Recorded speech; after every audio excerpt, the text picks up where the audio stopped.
Yes, Councilor, no kahapon dumiara gid man no sa mga pagsinapol sa mga market vendors na batian man mga reactions, and you are saying kahapon man nga may timeline ang administrasyon ni Mayor Albi Benitez regarding sa proyekto dira sa Burgos Public Market, and you're saying nga buligan ang mga market vendors. Can you please elaborate further, Councilor? Kay do amo magyapon nila subong reaction regarding sa ni.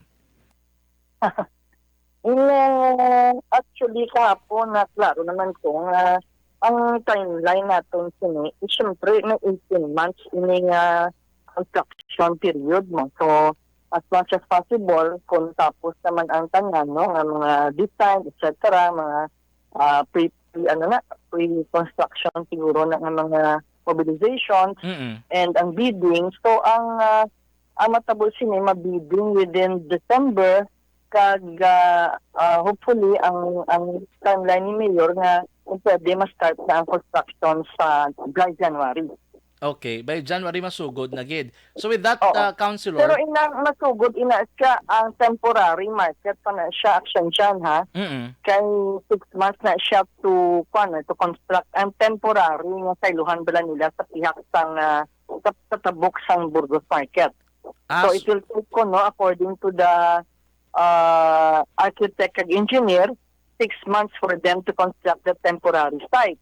And then after that, ma-construct na, amo na pagpaylo sa aton nga mga market vendors dira or awardees dira sa temporary market, and amo na pag-build naman sa new market sa Burgos. So at least klaro, Councilor, nga bisan nga masigi ang renovation before magsugod pa mabagayos ang merkado, may kasigi pa sila gyapon baligya kay didto sila sa temporary market. Yes, as much as possible, wala sang disruption sa ilang negosyo. Kay hindi ta magsugod, hindi ta pagubon anay ang daan ng merkado until such time na matapos anay ang temporary na market, kag masaylo sila dito, siguro ang ma-disrupt na siguro ang mga days or weeks, no?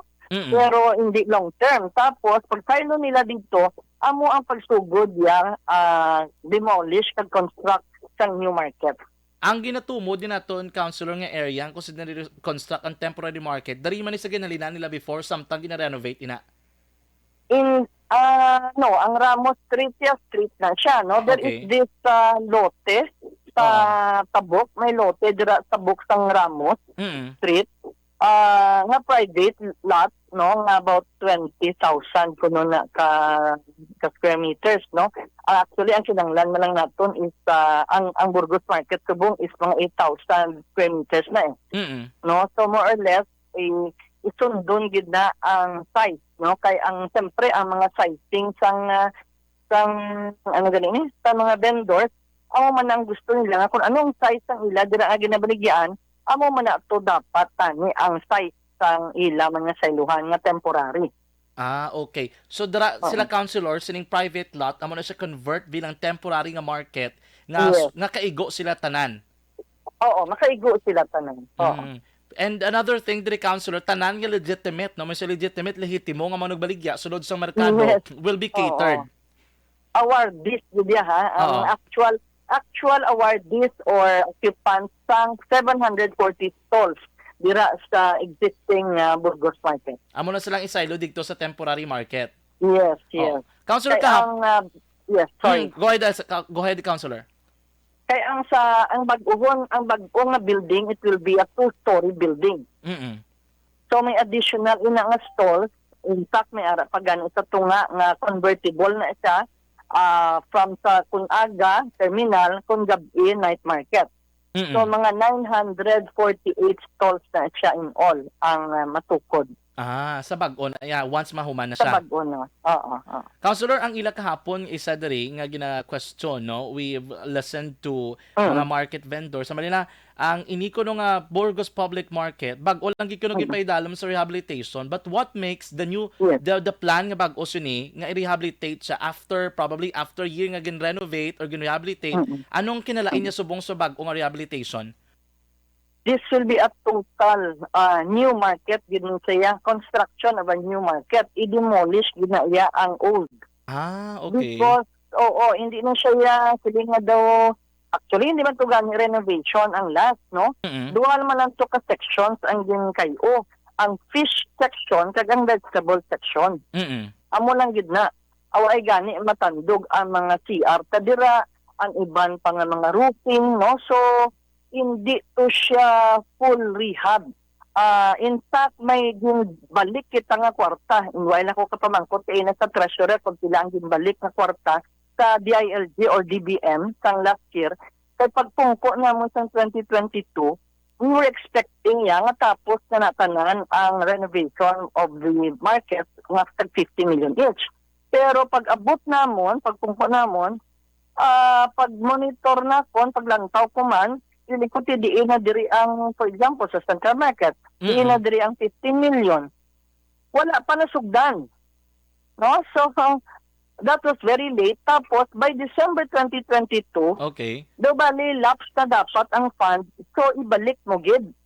There was a plan pa gani nga hindi nila pagdayunon. Kay ti kwan man lang ang bali may plano na gid nga bag-uhon ang mga merkado sa syudad mo. No? So hindi na pwede maano kay na kontrata na nila. No? Sa previous karon makasuhan ang syudad. So tinamon sige temporarily kuno na lang gito ang sa fish section kag ang sa Burgos kag ang vegetable section para nga mapasulod na naton atong nagabaligya sa gwa. Sa Ramos, mapasulod na. Amo man ang sa fish section nga ayuhon na. So, amo lang na ang gingkaayo kag ang mga sa gwa na bala nga mga anong tawag sila, mga roofing da sa gwa ng the four corners na bala sa four sides of the market. Amo man na ang sa Libertad, for example, abi ko man gani nga dala ang nga paglihad gud nga kung ano ang mga guba dira i-repair. Kaya nakibot ko nga natapos na ang trabaho, pag inulan, nagkakaroon ng mga section na time nga gabaha na gid basta kada ulan, no? Hindi grabe gid ang pan mo ang mga buho siguro dira, no? So grabe nga tulo dira sa ulan. Pero expecting nga dala ina sa 50 million. It came out pagtapos na nag-ulan naman, nagreklamo. Sige ko nga nagtinulo, sala ang pag-ubra. So, hindi away niya madala sa 15 million. Ano nang gali na dala sa 15 million? Naglibot ko, amulan mo again, ang sa sides lang, ang four sides of the market, nasa gwa. Okay. So, manang kinalain niya gali, no? Amo na ang mga renovation nga ginhimo. Pero para sa akon, amo na enough for the need of the market naton. So this is something new gidya nga holistic gidya, Councilor. Yes, bag-o gid ang merkado. Wala na iya ang daan kay man hindi nakasarang ang aton merkado sa population needs naton sa population pa eh. Even ang aton nga mga awardees tanawada ba na sila lang ang nagakadto sa aton mga merkado. Kay nga amo nang sitwasyon sa merkado naton, gutok, hindi malimpyo gid, hindi hindi sila hilway nga magbinakal dira. Ini yang kung tanawon ninyo ang design na I'm sure nakita mo na siguro sa social media ang design. Yes, This Councilor. will be a two-story building. May sections, wet sections, dry sections, meat, fish, kag vegetables and other dry goods, no? And may food court sa babaw kag may parking. May terminal pa sa sulod. It would be like though mall ni saya nga type, no? So at least ang aton dira ang objective is for people to go back to the markets and buy products from our public market. So basically, Councilor, ang isa na concern is base kuno bla immediate. So by January masugod yan ang pagkayo pa lang sa temporary and then it would take 6 months. Kahapon sa ila. So meaning hindi maapektuhan ara lang sila gyapon sa sulod. Yes, ara na sila anay sa sulod. Sige na sila ibaligya. Samtang ginaobra pa dito ang temporary market. Matapos na gani, amo pagsaylo nila. Okay, and it would take mga around 6 months sa pagkayo dito sa piyak no, sa temporary. Sa amo nang hambal sang architect kag sang engineer nga it will take 6 months to build that temporary market and then masaylo sila dito. Pag saylo nila, pag bakit nila sang old market, amo pa lang na pagguba sang old market. And then dala naman masugod ang construction sang new market, so probably siguro mga June or July pa ni next year. Yes, so June or July pa na. And then it will take one year. Kay 18 months total mo. Okay. Pila na ganing budget naton, Councilor? Ang nabalaan ko 515 pero hambal nila do 525. I think because it includes already the construction of the temporary market. Okay. So this is only for Burgos plan pa lang. I hope and I Burgos believe pa lang may na, iban pa oo. na guro nga market nga mga plan man no in the future. Hopefully kaya ang gusto gid naton sa ni Mayor man kay sang bilog abi nga council no nga tani baguhon ta na gid ang tatlo gid natong sa merkado para nga maindan nyo ang pumuluyo magbalik sa merkado para ang income sang aton nga mga awardees dira masaka man kay tito sa subong bala tanawon ta ang preference sa mga tawo didto gid makadto sa supermarket nga aircon nga you know, nami nga lagawan, nakadtuan, amo na. So, we are upgrading our market. Councilor, for your parting words, gusto to lang ka pa man ko to, no? On my personal perspective sa pananawan sang iban abi, masiling sila nga or masiling ako or masiling sila nga hindi ni siguro prioridad sa buong merkado, but what makes this project significant diri sa Bacolod City? Well, priority gid na siya para sa akon, ano, kay ti economic driver na sa mo. No, economic driver na siya. Ang mga economic drivers ng aton sang syudad includes the markets.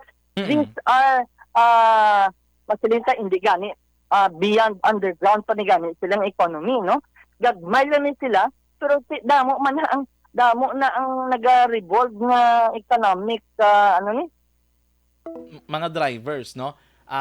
Balikan naton si Councilor explaining, no? Kaya na masiling kita, of course, no? Ilang taon tayo isa lang ka facade, isa ka lens. Masiling kita, hindi ni siya priority. But of course, our legislators, our officials will explain, no? Nga ang ini nga mga merkado, these are economic drivers.